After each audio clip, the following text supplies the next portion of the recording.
Headed to SoFi Stadium? Skip the traffic and ride the Culver City Bus Line 99, the SoFi Express, your direct $2 base fare round-trip ride from the Culver City Transit Center at Westfield, Culver City. Buses run on weekend game days every 20 minutes starting 3 hours before kickoff, with return service beginning at the start of the third quarter. And guess what else? We're hiring. Join our team and help keep the community moving. Visit culvercitybus.com or call 310-253-6500 for info on your next ride to the game or maybe your next job. Good afternoon and happy holidays. Getting right down to business here. We're doing it live, doing more at 4 weekday afternoons, right after Guy Benson at 3 and just before the 790 KBC News Blitz with Randy Wang at 5. And stay with us at 6 o'clock this evening for the Just Help One radio show and podcast, now known as the Way Home radio show and podcast, presented by the Union Rescue Mission. I'll be back on the air at 6 o'clock this evening and every Thursday evening at 6 with Mark Hood, the CEO of the Union Rescue Mission. Right now, Mottek On Money, live on the air, 790 KBC, streaming live online worldwide at KBC.com, and your on-demand Mottek On Money podcast, KBC.com, Apple, iTunes, YouTube, all your favorite podcast platforms. Record-shattering day for stocks today, a day after the Fed cut rates. The Dow and S&P 500 both hitting record highs today at the close, bumped up by the Federal Reserve's rate cut and optimism about the economy. And we saw silver hit record highs. We'll be taking a closer look at that here. The Dow's biggest gainer, Visa and Nike, Goldman Sachs Group, according to now that the dust is settled, shares of AI darling NVIDIA among the biggest loser today, among other things. Some new calculations being thrown out. China has said no thanks to NVIDIA's H200 chips, even after President Trump said go ahead. I'll talk more about that live later this hour with China expert Gordon Chang. On X at Gordon G. Chang, Gatestone Institute senior fellow, author of numerous books on China, including his latest, Plan Red, China's project to destroy America. The Dow coming in for a closing gain of 646 points. The S&P 500 of 14, and the NASDAQ slipped 60 points, with NVIDIA among the casualties. Broadcom stock in the spotlight today. That stock has pulled back today, down, down 660 at 406.37. The Federal Reserve policymakers cutting rates for the third straight meeting this week, while signaling there may be only one cut next year. The Fed lowered the benchmark Fed funds rate by a quarter point, and looks like the practical impact of that is that the prime lending rate charged by major banks has come down to 6.75%. That's one that impacts a lot of the consumer and business loans. Also, we see mortgage rates coming down. We'll discuss rates and the whole works and the Fed with Stephen Cates, financial analyst at Bankrate.com, coming up later this hour. In the business of show business and the dramatic corporate battle underway for control of Warner Brothers Discovery, Charlie Gasparino at the New York Post is reporting now that Paramount Skydance is considering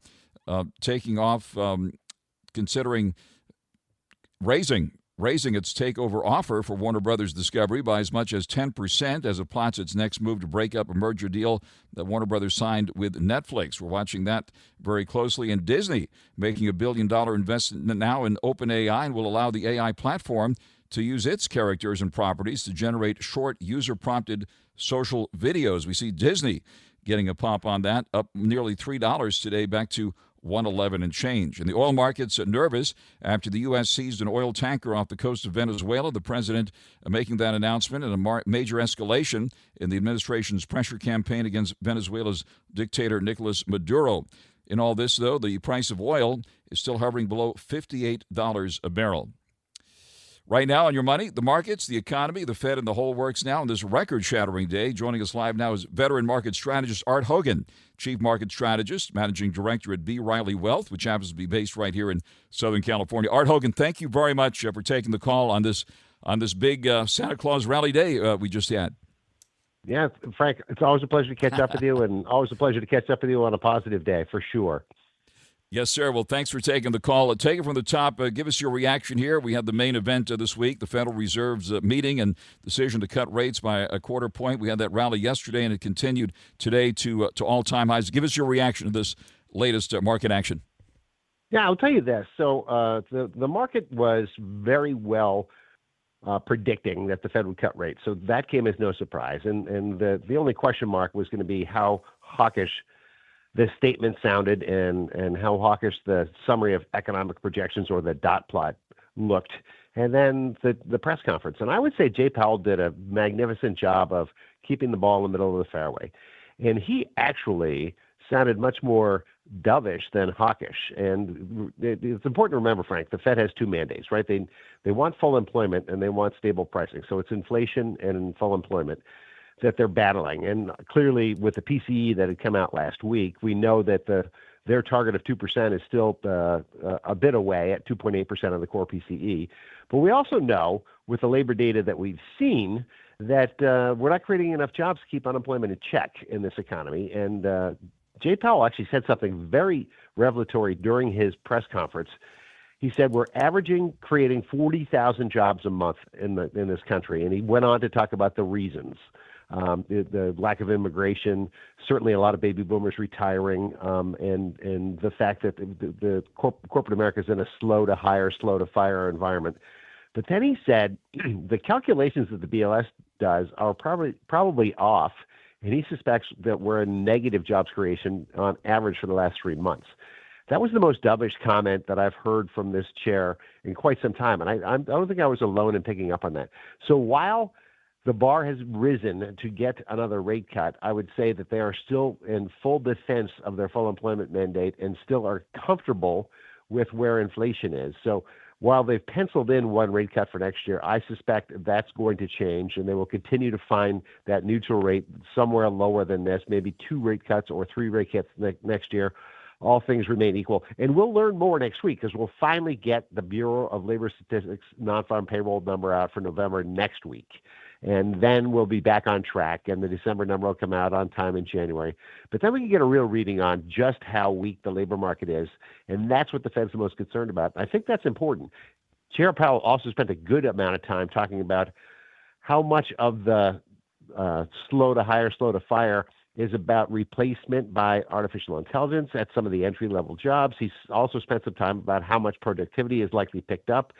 So I would say that the overall, that Fed meeting and the rate decision was a positive for markets, and that's reflected not just in the reaction to markets for the last 2 days, but in the rotation into cyclicals that do well when the economy is doing well. We're seeing the small caps outperform over the course of the last couple of weeks. We've certainly seen the cyclicals outperform today, and I think that's why the Dow has been the winner for the last 2 days and sitting at a record high. On the air live with veteran market strategist Art Hogan at B. Riley Wealth. Thank you for that very thorough and excellent assessment of things here at the moment. In all this, silver is shining bright, hitting an all-time high today at $64 an ounce after blowing past $60 recently, after having also cleared, of course, its long-standing record, which was $50 an ounce, which it held since 1980 or so, and it's blown past all of that and has seen a spectacular run-up. What's going on here with silver? Well, I'll tell you this, silver's finally caught up with gold, Frank, and the gold-silver ratio is very out of whack because gold actually had an explosive rally over the course of the last 18 months, and silver hadn't caught up. And there's a lot of folks that have been around the block as long as you and I have that understand that there's a typical ratio between gold and silver, and that was very out of skew. People started to notice that, and once silver took out 50, all the momentum players looked at that as breaking out from a 10-year base. And the momentum players started to pile in. When that happens, as you and I know, it tends to accelerate. And there's the ability to buy silver and gold now with ETFs is so much easier than when you and I were first starting out in the business. We'd have to buy it and store it somewhere. There's 2 ETFs that are perfectly operational. I would say silver's trying to finally catch up with gold. It's not quite back to the perfect ratio, but it's getting a whole lot closer. And not surprised that the precious metals are actually taking on a nice little rally here. I think investors like to diversify in non-correlated assets, and we know central banks are buying a lot of gold. So there's certainly some support behind that. So it was a nice catch-up trade, and I wish I could tell you that I was in front of it, but I wasn't. But I've certainly been talking about gold with you for quite some time. It's nice to switch it over to silver. Yep. Isn't that something? You have any thoughts about where silver and gold go from here? Gold, by the way, is above 4,300 an ounce again. I believe it got as high as 4,500 this year when it hit record highs. Platinum's also been along for the ride here for the most part, but has lagged the performance of both silver and gold. Any thoughts on where these metals go from here? Yeah, I would tell you this: gold had a perfect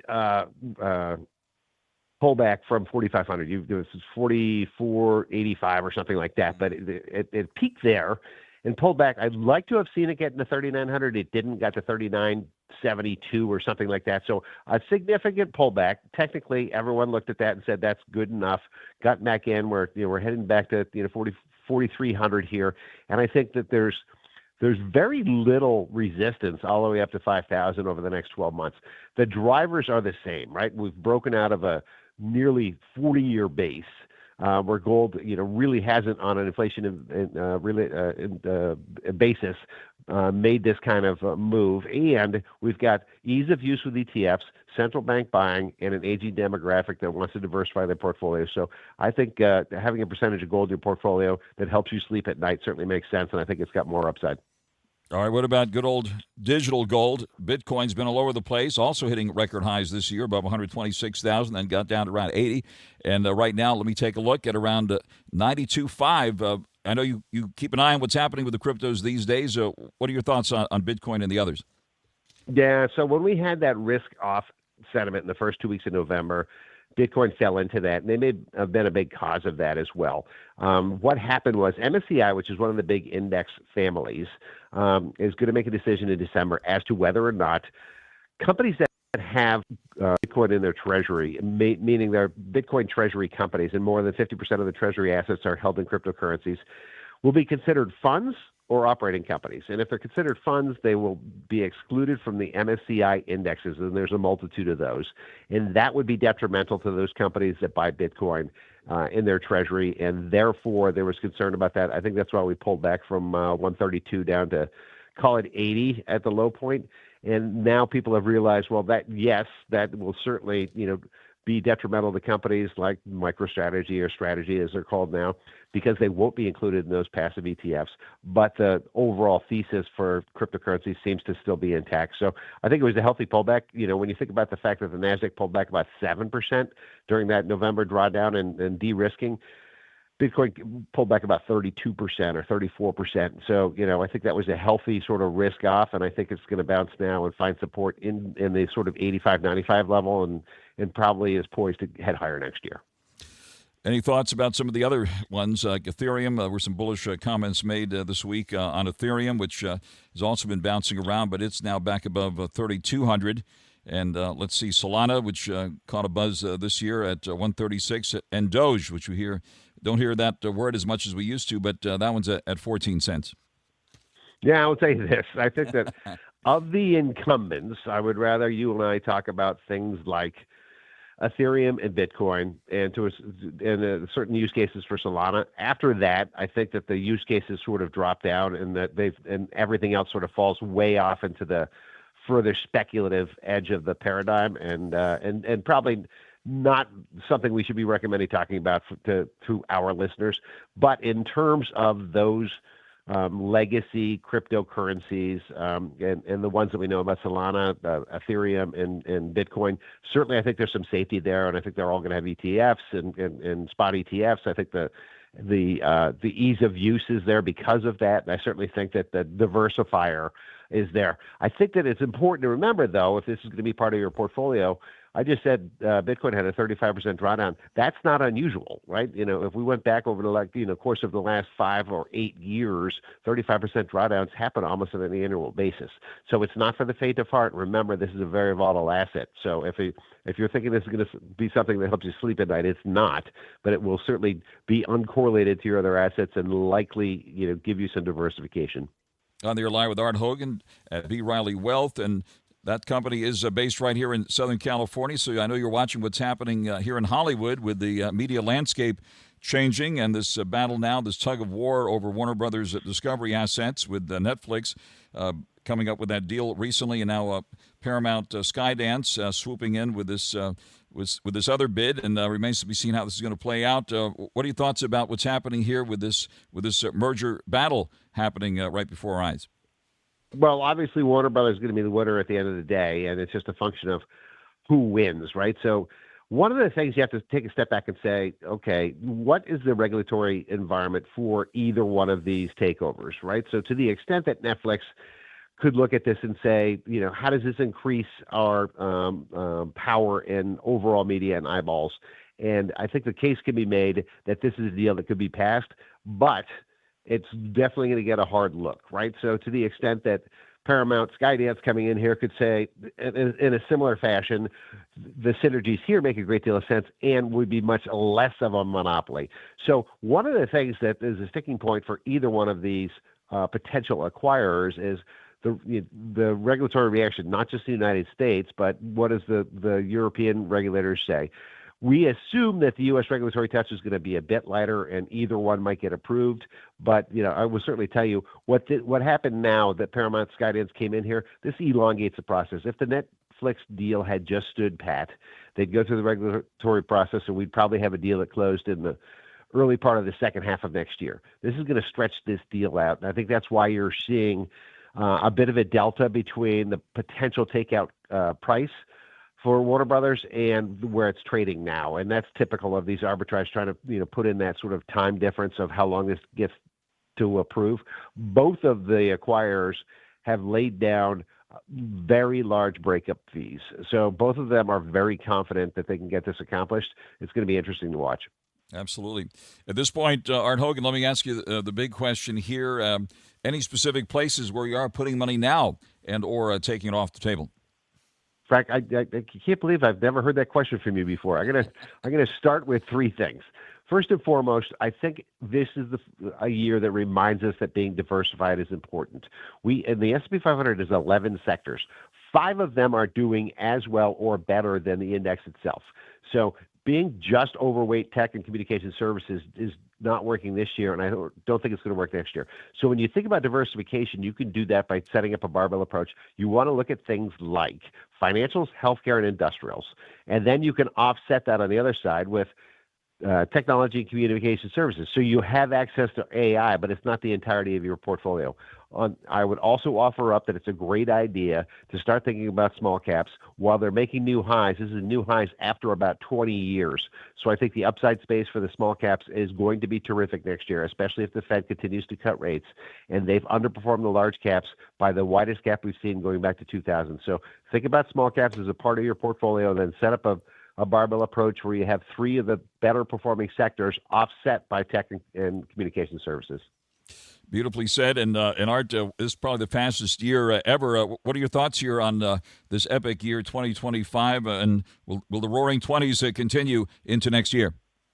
I think they really will, Frank. One of the things that happened this year is we had a new president who rolled out 4 pillars of his new platform. And one was going to be to keep corporate taxes low. One was going to be to cut down on immigration. One was going to be to have tariffs. And the last was going to be to have a lighter regulatory touch. Well, unfortunately, we got the tariffs first, and that bit the hardest in terms of economic activity. That's why the first quarter was tough. That's why we sold off in April, where the S&P 500 was down almost 20%. And now we've rallied that we're getting a better picture of what tariffs look like. It's going to be something like 15% across the board. Companies are trying to figure that out, but doing a good job. We haven't really felt that lighter regulatory touch. I think that continues into 2026, where I think we're going to see more M&A activity for sure, more energy exploration and production. All across the board, I think that's going to be a positive. We know where corporate rates are. The only bugaboo about all of this is the growth of our workforce population with zero immigration. So when I look into next year and I look at estimates for the S&P 500, this is the most optimistic I've seen them probably in the last 10 years. We're coming off a year where the S&P 500 is probably going to have about an 11% gain on a year-over-year basis, and next year estimates for about 12 to 14%. So I think stocks are undervalued. I think we are ending this year really on our front foot, and I think that heading into next year, there's going to be more good news than bad news and more tailwinds than headwinds. Fantastic, Art. I wish we had more time, but we'll have to stop there. Thank you very, very much for taking the call here and on this record-shattering day. We wish you and everyone there a beautiful holiday season, a happy and healthy new year, and hope to speak with you again very soon. That is Art Hogan, Chief Market Strategist and Managing Director at B. Riley Wealth, based right here in Southern California. Art, thank you very, very much for joining us here today. Thanks again, Frank. Kevin Harlan here. This Saturday, 5:30 Eastern, the NBA crew is back on Prime as the Emirates NBA action heats up from Vegas for a thrilling semifinals doubleheader. Then on Tuesday night, December 16th at 8:30 Eastern, the last two teams standing will square off in the championship game for a shot at the cup, bragging rights, and a place in NBA history. And Prime is your exclusive home for it all. Not a Prime member? Sign up for a free 30-day trial to get started today. Restrictions apply. See Amazon.com/Amazon Prime for details. Don't miss the thrilling conclusion of the Emirates NBA Cup live from Las Vegas, starting with the semifinals this Saturday night only on Prime. Headed to SoFi Stadium? Skip the traffic and ride the Culver City Bus Line 99, the SoFi Express, your direct $2 base fare round-trip ride from the Culver City Transit Center at Westfield, Culver City. Buses run on weekend game days every 20 minutes starting 3 hours before kickoff, with return service beginning at the start of the third quarter. And guess what else? We're hiring. Join our team and help keep the community moving. Visit culvercitybus.com or call 310-253-6500 for info on your next ride to the game or maybe your next job. U.S. soccer. Reality says the odds are stacked against us. To think that our U.S. men's national team can ever raise the world's biggest trophy. But refusing to accept reality is kind of our thing. We chase greatness. We chase legacy. We never chase reality. Join U.S. Soccer Insiders today. Be part of the journey. Record-shattering day for stocks today, with both the Dow and the S&P 500 achieving all-time highs. The Dow up 646 points at the closing bell to close at 48,704. S&P 500 at 14 at 6901. This well-fed rally continues after the Federal Reserve cut short-term interest rates yesterday by a quarter percentage point. The Nasdaq, though, down 60 points, 23,594. Some of the big tech names, namely NVIDIA, moved lower today, down 285 at 180 and change. Oracle plunging 24 and change to 198.85. Broadcom also lower, down 660 at 406.37. Bitcoin right now hovering at around 92.5, and Ethereum at 3,234. Doge at 14 cents. Crude oil at 57.89. Silver, the star of the day, hitting $64 an ounce. Right now hovering at around 63.50. Gold at the moment at 43.10 and change. Mottek On Money continues now on 790 KABC. Record-shattering day for the stock market, but headed to SoFi Stadium?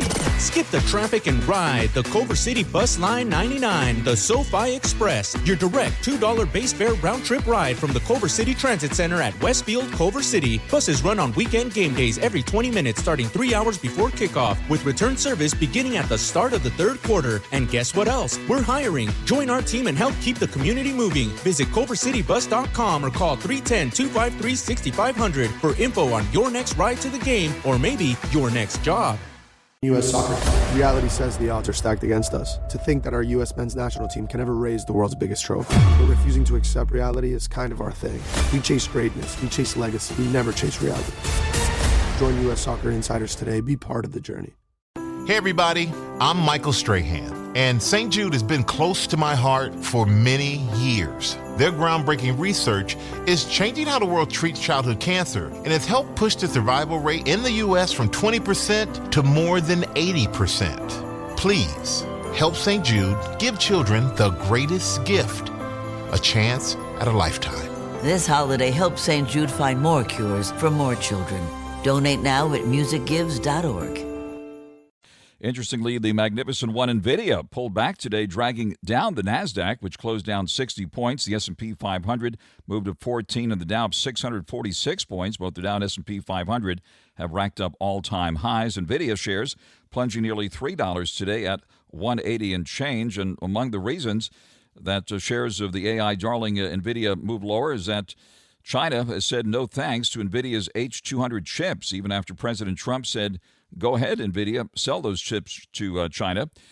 Joining us live now is China expert Gordon Chang. On X, you can be found at Gordon G. Chang, Gatestone Institute Senior Fellow, author of numerous books on China, including his latest Plan Red, China's project to destroy America. Also, of course, an excellent keynote speaker, as we saw recently during his visit to Los Angeles. Gordon Chang, thank you very much for taking the call here this afternoon.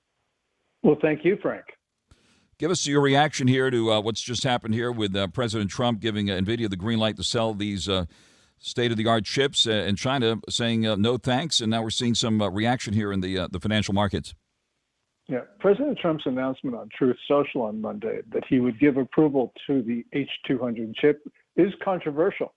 And I think what China is trying to do is it's a replay of what it successfully did earlier in this Trump administration. When Trump said that he was going to give permission for the sale of NVIDIA's H20, China said no thanks. And I think what they were trying to do was to pressure the president to give approvals for better chips. Now that Trump has given in and he said, well, look, I'll sell the H200, I think they're looking for now the best NVIDIA chip, the one based on the Blackwell architecture. So this is a pressure ploy by Beijing. And so far, it seemed to be working. So we'll see how this goes. But I do think that Beijing thinks it's got President Trump's number. Very interesting. And remember when China pulled a rabbit out of the hat with supposedly its own chip and its own AI technology, and there was a big hiccup in the markets there for a while. Anything else expected like that, given these latest developments? Yeah, I don't think China's made much progress. What you're referring to, I guess, is the DeepSeek announcement of its R1 model on January 20, which did rock the markets and took trillions of dollars, about $6 trillion out of the U.S. markets. And NVIDIA was especially hit hard. Yeah. But since then, we learned that DeepSeek's claims were exaggerated and in some cases false. We also learned that DeepSeek trained its model on ChatGPT-4. That's a violation of OpenAI's terms of service. In less polite terms, that's intellectual property theft. And also we learned that DeepSeek was not able to come up with its R2 model, which everyone expected by August. And the reason DeepSeek said was that it was using domestic chips, Huawei's Ascend, and it wasn't using NVIDIA. Now, the interesting after effect of this is that there are reports that NVIDIA has denied that DeepSeek actually does now have NVIDIA chips. And that shows you that China's claims on chips, they're false. On the air live with Gordon G. Chang, a China expert. And, DeepSeek is what I was trying to think of. It's been forgotten like yesterday's lunch, given all the other developments that have happened this year, with NVIDIA certainly staying well ahead in the lead here. And you mentioned intellectual property theft. Remember when Peter Navarro, now President Trump's top guy on trade in the first term and now the second term here, that was we used to hear a lot more about intellectual property theft involving China. Where do things stand on that front? Well, right now, that is going to become front and center. And the reason is it's associated with the other issue, and that is that last month, China's merchandise trade surplus hit $1.1 trillion. And so by the end of the year, it'll probably hit $1.2 trillion. Compare that to last year's really enormous surplus, which was $992.2 billion. And China got there through a number of means, predatory trade practices, but also intellectual property theft. And so this whole issue now has come to the fore, especially after that Financial Times op-ed by Robin Harding about 2 weeks ago, where he said that China is making trade impossible, because it demands that other countries keep their markets open to Chinese products, but China won't buy the products of other countries. Yeah, I saw that report. China's premier saying higher tariffs have dealt a severe blow, in his words, to the global economy, even as China's own trade surplus has surged past $1 trillion. Where do things stand now following that big meeting between President Trump and the Chinese leader? They met, just a couple of months ago, right, during that regional economic summit in South Korea. And what's happening now behind the scenes? Well, the Chinese agreed to buy 20 million metric tons of American soybeans by the end of this year. And Treasury Secretary Bessent is now sort of giving them an extension by saying that they agreed to buy it by the end of the growing season, which is in February. So Bessent's statement is at odds with the White House statement. And basically right now it shows that China has no intention of meeting its purchase requirements, which means that October 30 trade deal that you referred to, the Chinese are violating or will violate it when it comes to January 1. President Trump hasn't held them accountable, And because of that, I think the Chinese believe that they can continue to engage in basically dishonoring their agreements. And they will continue to dishonor their agreements until Trump gets angry. When Trump gets angry, I don't know. But until he does, they're going to be playing with us. Stay tuned. One thing that might upset the president certainly is if the Supreme Court rules against him on the tariffs. China probably rooting for this going down. Give us possible scenarios here. Is the U.S. going to have to refund China possibly billions of dollars if the Supreme Court rules against President Trump's tariffs agenda? Well, if the Supreme Court does that, then the federal government is going to have to reimburse companies that paid the tariffs. And they won't go to China, but they will go to importers. But also, the administration can reimpose the tariffs because there are other ways that they can impose them which wouldn't violate the challenge that is now before the Supreme Court.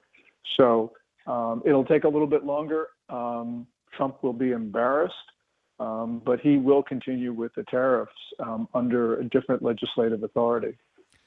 Other big story out there, the U.S. seizing a Venezuelan oil tanker, and things are heating up there in the Caribbean and around Venezuela. The U.S. military has positioned himself around Venezuela.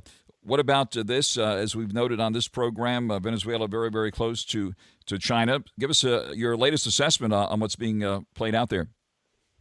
Well, President Trump is going after China in Latin America. That's very clear from the national security strategy that the White House released on the 4th of this month. Although they didn't name China as a threat, as the Biden administration had done, nonetheless, if you read through the NSS, it's clear that they're going after China around the world. And taking down Maduro, who is a China friend, almost a China proxy, is part of that strategy of hitting the Chinese hard. Cuba, of course, also close to China, right? Cuba, very close to China. China has at least 3 listening posts on the island. They even by now have a military facility, but China is clearly deeply involved in the Havana regime. We'll continue to follow all of this very closely with you, Gordon Chang. Thank you very much for that thorough assessment. As always, we do appreciate it. In the meantime, we wish you and your family a Merry Christmas and a wonderful holiday season. Hope to speak with you again very, very soon. That is Gordon Chang. On X, you can find him at Gordon G. Chang, Gatestone Institute Senior Fellow and author of numerous books. Check out his latest, Plan Red, China's Project to Destroy America. Gordon Chang, thank you very much for joining us live here this afternoon. And Merry Christmas, Frank. Thank you so much. Thank you. Thank you very much. Likewise, Mottek On Money continues here, 790 KABC. Let's take a closer look at what's going on with oil in Venezuela. Looks like the price of oil actually moved lower today following the seizure of a Venezuelan oil tanker. Also, the IEA forecast for oil demand and supplies also in focus. Oil prices moving lower today, handing back some of the previous session's gains after the U.S. seized a Venezuelan oil tanker. The price of oil right now is just below $58 a barrel. We're following all of the reports on what's happening around Venezuela. The Trump administration, according to the BBC, is continuing to ramp up the pressure now on the Venezuelan leader Nicolas Maduro by announcing sanctions on some of Maduro's relatives and businesses associated with what the U.S. calls his illegitimate regime in Venezuela. The U.S. also preparing to intercept more ships carrying Venezuelan oil following the seizure of the oil tanker earlier this week. That ship is now destined for a U.S. port, and the White House has confirmed it intends to seize the oil on board following the necessary legal processes. There have been now more than 20 American military strikes against Venezuelan vessels believed to be smuggling drugs, and there's been a large buildup of American forces in the region, including the world's largest aircraft carrier, which is now stationed in the Caribbean. President Trump has made no secret of his desire to see Maduro removed from office, but remains to be seen how far the president's prepared to go to try to make that happen. We're following the very latest developments there. Meanwhile, the BBC is reporting a former U.S. ambassador to Venezuela says sending U.S. ground troops to Venezuela would be the Trump administration's last option in its efforts to force Maduro out of power in Venezuela. Charles Shapiro told the BBC today that they don't want to put troops on the ground in Venezuela. The U.S. has made no secret, though, that its goal is to depose Maduro, adding the Venezuelan leader won the disputed 2024 election in the most bold-faced way. but a land action would be a last resort, according to Shapiro. In his words, they, I assume, have a menu of options to try to turn up the pressure on Maduro to get him out of office, and that could include a list of targets to strike from the air.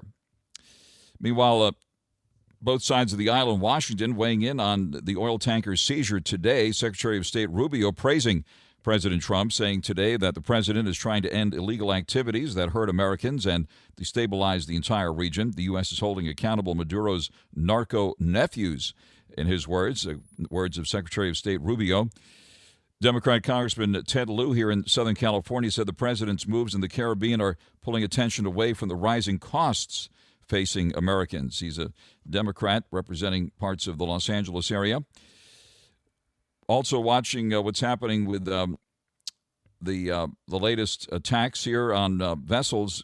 Some folks, some journalists have been reviewing a high-resolution satellite image said to show the tanker Skipper that was seized by the U.S. at the Puerto Jose terminal on the 18th of November. The image was shared by tankertrackers.com. This is a site that monitors crude oil shipments, which said it was the Skipper. Maritime Intelligence Service said that the image showed the Skipper, and looks like they're trying to get a better picture of exactly what happened on board during that seizure.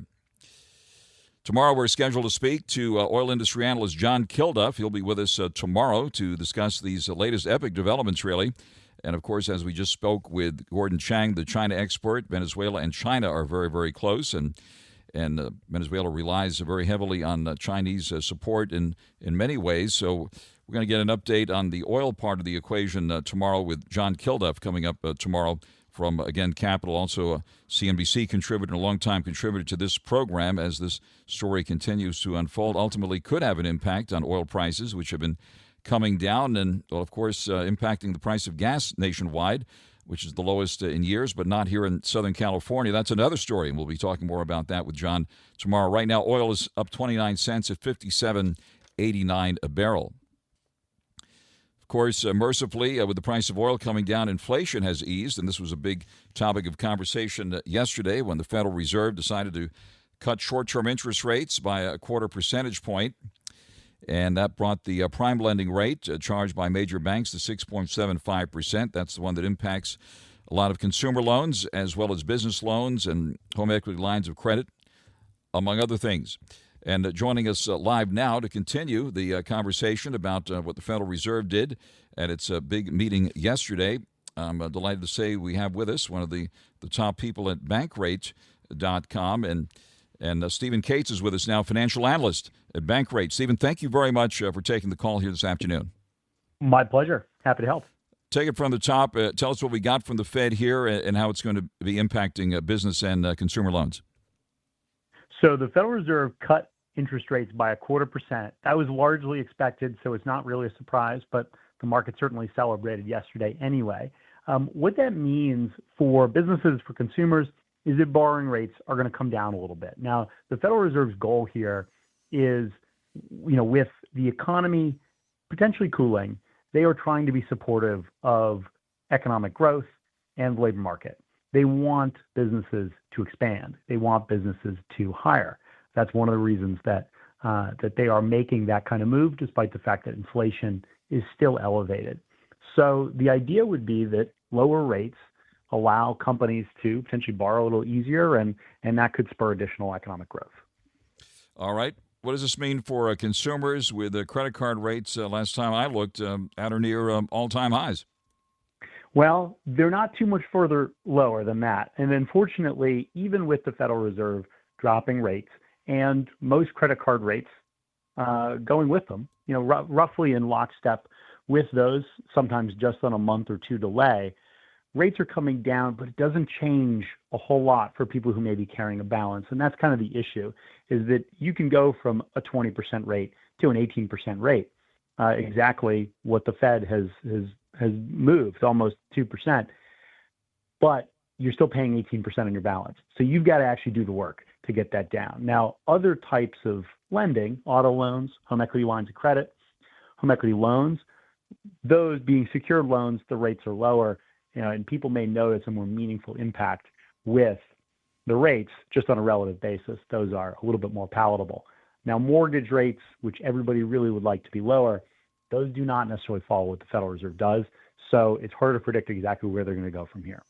Right. That's the 30-year fix, for example, pegged to the yield on the 10-year note, which has been rising lately, just as the Federal Reserve lowering its short-term rate. So that's been interesting. What do you see ahead for mortgage rates here, and what about the prospects for a 50-year mortgage? Oh, well, I'll take that 50-year mortgage one first. I think it's a terrible idea. It's very much just a gimmick. It would be great for banks. They would love to collect interest for years. But for consumers, it just simply doesn't do enough. The payments go a little bit lower, but your interest rate is going to be higher than it would be on a 30-year loan. And so the savings you might have on a monthly basis is going to be completely erased by simply paying an additional 20 years on that loan. You would barely have 25% equity in a home by the time you would have paid off a 30-year mortgage. All right. And briefly, who's going to be the next Fed chair? Well, I don't know, but it seems likely that it's going to be Kevin Hassett. But we could all be surprised. We'll see. If anybody's out there in the prediction markets, I don't really have any good advice for you. But, we've gotten curveballs before. All right, Stephen, thank you very much for taking the call here. Stephen Cates, financial analyst at Bankrate.com, live with us here on Mottek On Money on 790 KABC. Headed to SoFi Stadium? Ride the Culver City Bus Line 99, the SoFi Express. Just $2 base fare for a round trip from Westfield, Culver City on weekend game days. We're hiring too. Learn more at culvercitybus.com or call 310-253-6500.